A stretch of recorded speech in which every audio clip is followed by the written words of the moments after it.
আসসালামু আলাইকুম। বেলা শেষের পক্ষ থেকে নতুন আরেকটি ভিডিও দেখার জন্য সবাইকে শুভেচ্ছা জানাচ্ছি। আশা রাখি আল্লাহর রহমতে আপনারা সবাই ভালো আছেন। আলহামদুলিল্লাহ আমরাও সবাই ভালো আছি। আমার বোনের বাড়ির ছাদ থেকে আজকে ভিডিওটি শুরু করলাম। আর এটি হচ্ছে সকালবেলা কি নাস্তা করছি সেটা একটু শেয়ার করছি। আমার বোনের হাজব্যান্ড কুমিল্লার বিখ্যাত রসমালাই সেটা এনেছিল, কলা এনেছিল, পাউরুটি এনেছিল, আর সাথে ছিল ভাজি, রুটি, ডিম পোস। এগুলো বাচ্চারা কিন্তু এখনও ঘুমাচ্ছে। আর এখানে দেখতে পাচ্ছেন আমার বড় বোন, সেও কিন্তু এসে পড়েছে বরিশাল থেকে কুমিল্লায়। আগে আমি এসেছি, তারপরে এই যে দেখতে পাচ্ছেন এই হচ্ছে সবাই বড় আমার বড় বোন, সে বরিশাল থাকে, আমি মেজো, আর যে বোনের বাসায় এসেছি সে হচ্ছে সেজো। আর এখন আমার বোনের ছেলেও ঘুম থেকে কিন্তু উঠে গিয়েছে, সে দাঁত ব্রাশ করছে। এদিকে আমার বোনের হাজব্যান্ড থেকে বাজারও করে নিয়ে এসেছে, প্রচুর বাজার এনেছে, আমরা এসেছি তাই। আর এই যে আমার বোন দেখতে পাচ্ছেন এখানে কাগজ দিয়ে ফুল বানাচ্ছে। সে কিন্তু অনেক হাতের কাজ জানে, মানে কোনো কিছু দেখলেই সে তাৎক্ষণিকভাবে সেটা বানাতে পারে। আর সে যে ফুল বানাচ্ছে সেটা আপনাদের দেখাবো, মানে খুবই সুন্দর হয়েছে। আর এই যে বড় ফুলটা দেখতে পাচ্ছেন এটা হচ্ছে দেয়ালে টানাবে, আর কিছু ছোট ফুলও বানিয়েছিল।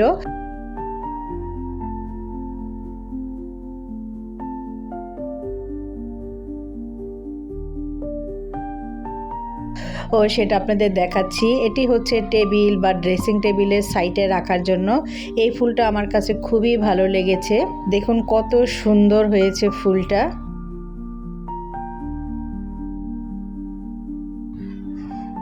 আর এখানে বাচ্চারা তো নাস্তা করে, যে আমার বড় বোনের ছেলে, এটা হচ্ছে মেজো ছেলে, আর পাশে হচ্ছে ছোট ছেলে।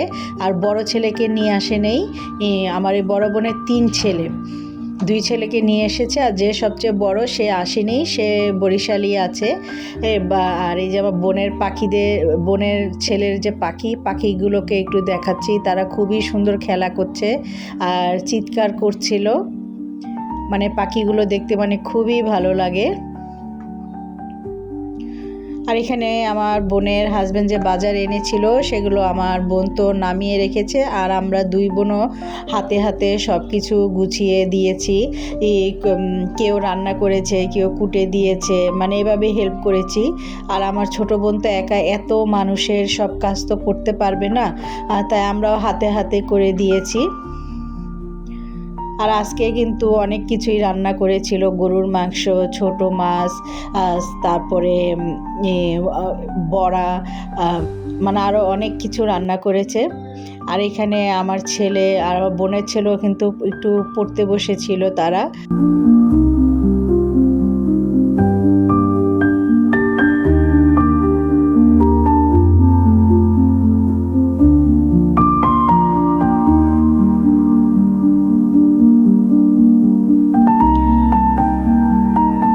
আর এইদিকে কিন্তু আমাদের রান্নাও হয়ে গিয়েছিল। দেখেন গরুর মাংসর কালারটা কত সুন্দর হয়েছে, আর খেতেও কিন্তু খুবই মজা হয়েছিল। আর এই চুলায় আমি করছিলাম ছোট মাছ লেবু পাতা দিয়ে রান্না। এটা আমার বোন খুব পছন্দ করে।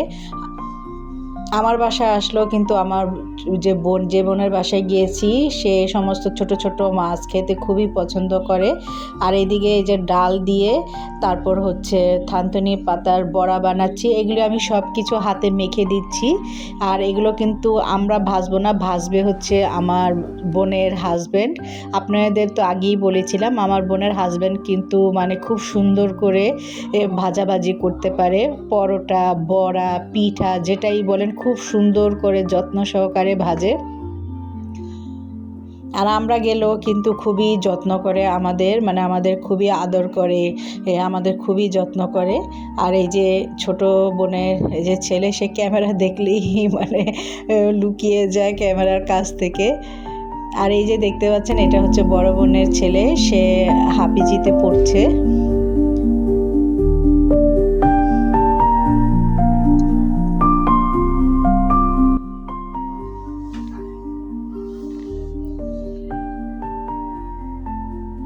এখন হচ্ছে দুপুরের টাইম, ছেলেরা সবাই গোসল টোসল করে নামাজ পড়ে তারপর খেতে বসলো। এই যে দেখতে পাচ্ছেন এগুলি সব হচ্ছে মানে বোনের ছেলেরা, আমার ছেলে, বোনের ছেলে, আরও কিন্তু ছোট বোনেরও ছেলে আছে, সে আসেনি। ছোট বোনের এক ছেলে এক মেয়ে, আর বড় বোনের আরেকটা ছেলে, সেও কিন্তু আসেনি। মানে আমরা যে 4 বোন, আমার চার বোনেরই সবাই ছেলে, শুধু ছোট বোনের একটা মেয়ে, আমাদের আর কারো মেয়ে নেই।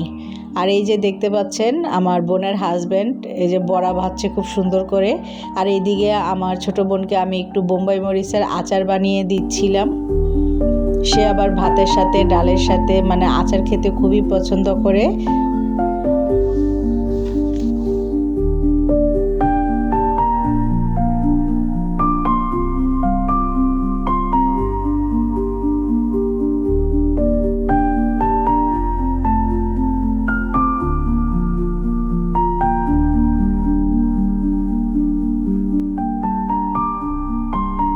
এটি হচ্ছে বিকেলের সময়, সবাই মিলে আমরা ছাদে উঠেছিলাম। আর সেদিন ছাদে খুবই সুন্দর বাতাস ছিল, মানে বাতাসটা এত মিষ্টি লাগছিল, মানে শরীরে যখন বাতাস আসতেছিল মানে খুব একটা মানে প্রশান্তি ফিল করছিলাম। আর আমরা সবাই মিলে মানে খুবই মজা করছিলাম। আর আমার বড় ছোট বোনের যে বাড়ির ছাদটা কিন্তু বিশাল বড় আর খুবই সুন্দর। আর ছাদে প্রচুর পরিমাণে গাছ আছে, পেঁপে গাছ, কাঁঠালি ফুল গাছ, বিভিন্ন রকমের সবজি গাছ, ফল গাছ, অনেক গাছ আছে। আর এই যে দেখতে পাচ্ছেন পেঁপে গাছটা, এই পেঁপে গাছটা ভেঙে পড়ে আছে, দেখেন কত পেঁপে, মানে গাছটা দেখে আমার খুবই মায়া লাগলো। আর আমি এই যে কাঁঠালি ফুলের কথা বলেছিলাম, এই ফুলটা আমার এত ভালো লাগে, মানে অসম্ভব ভালো লাগে। কিছু ফুল নিচে পড়েছিল, তাই আমি কয়েকটা ফুল উঠিয়ে তারপরে যে খোপায় পরে নিলাম, মানে আমার খুবই ভালো লাগে। আর এই যে বড় বোন ছোট বোনের ছেলেকে মানে তারা একটু খেলছিল, একটু ঘামিয়ে গেছে, সেগুলো মুছে দিচ্ছে। আর বাচ্চারাও কিন্তু খুবই এনজয় করছে। আসলে কি তারা তো সবাই একা থাকে, সেইভাবে কোথাও যাওয়া হয় না। সবাই যখন একসাথে হয় তখন তারাও মানে খুবই মানে মজা করে, ভাইরা সবাই একসাথে, এটাই কিন্তু আনন্দ ওদের। কারণ তাদের এমন এক সময় আসবে যে সবার কর্মজীবনে যখন চলে যাবে, কারোর সাথে চাইলেও দেখা হবে না, কেউ একসাথে হতে চাইলেও হয়তো হতে পারবে না। এই দিনগুলো আর কখনো ফিরে আসবে না। আসলে এগুলি সবই স্মৃতি হয়ে থাকবে। তারাও এক সময় ওদের সংসার হবে, ওদের কর্মজীবনে যে যার স্থানে চলে যাবে। দেখা যায় আমরাও আমাদের সন্তানকে অনেক সময় চাইলেও কাছে পাবো না। এগুলি যখন ভাবি না বা যখন চিন্তা করি না, তখন আসলে মানে খুবই খারাপ লাগে। দিন যত যাচ্ছে মনে হচ্ছে যে সন্তানরা মনে হয় আমাদের কাছ থেকে একটু করে দূরে সরে যাচ্ছে। কারণ তারা যখন বড় হচ্ছে একটু করে, তাদেরও ব্যস্ততা বাড়বে, তাদের একটা আলাদা জগৎ হবে। তখন মানে আমরা চাইলেও সন্তানদের কিন্তু সেভাবে আর কাছে পাবো না। এটি হচ্ছে পৃথিবীর নিয়ম। আসলে এটি আমাদের কষ্ট হয়, কিন্তু এগুলো আমাদের মেনে নিতে হবে। আর এই যে কাঁঠালি ফুল গাছটা দেখতে পাচ্ছেন, মানে অসম্ভব সুন্দর। আর কাঁঠালি ফুলের যে ফুলটা, সেটার গ্রানটা আমার খুবই ভালো লাগছে। আর এদিকে আমার বড় বোন আমার চুলগুলো আশ্রয় দিচ্ছিল। আমার চ্যানেলটা যারা এখনও সাবস্ক্রাইব করেনি, প্লিজ সাবস্ক্রাইব করে দিবেন, অ্যান্ড লাইক দিয়ে ভিডিওটি কন্টিনিউ করবেন, সবার মাঝে বেশি শেয়ার করে দিবেন। তো ছাদে আমরা এনজয় করছি, পুরো ভিডিওটি দেখতে থাকুন। আর আজকে এখানেই রাখছি ভিডিওটি। আগামীকাল বেঁচে থাকলে ইনশাল্লাহ আবার নতুন আরেকটি ভিডিও নিয়ে আপনাদের মাঝে চলে আসব। সে পর্যন্ত আপনারা সবাই ভালো থাকুন, সুস্থ থাকুন, যে যার স্থান থেকে নিরাপদে থাকুন। আল্লাহ হাফেজ, আসসালামু আলাইকুম।